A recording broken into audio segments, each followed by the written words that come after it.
Pak Azwar, selaku orang tua kita juga.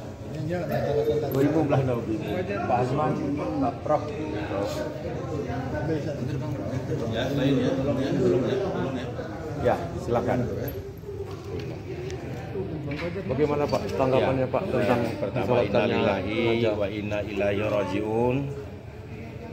Kita berpulang ke rahmatullah. Ayah kitanyo, abang kitanyo, bure kitanyo di hari yang baik. Alhamdulillah sudah disolatkan barusan di Masjid Raya Baitur Rahman ini, dihadiri oleh ribuan jamaah. Tanda kesayangan masyarakat Aceh terhadap sosok ulama tusuk yang baru saja dipanggil oleh Allah. Tentu kita mendoakan agar almarhum diampunkan segala dosa, dimudahkan segala perjalanannya,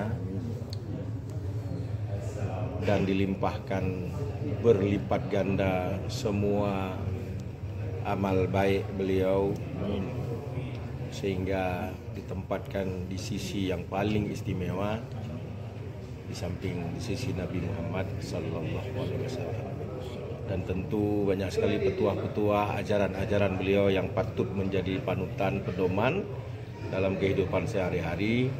Ini menjadi untayan ilmu pengetahuan yang terus kita bisa pelajari dan ikuti, termasuk nasihat-nasihat politik beliau tentang bagaimana ide-ide beliau memakmurkan negeri, memakmurkan bangsa.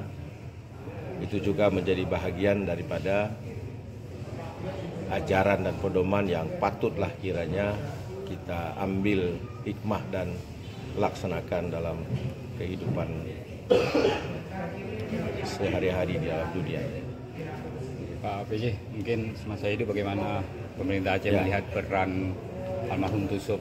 Secara pribadi saya mengenal beliau sebagai pribadi yang humble, rendah hati, mudah membagi ilmu, banyak ide, banyak inovasi, dan gampang ditemui, gampang dimintai pendapat.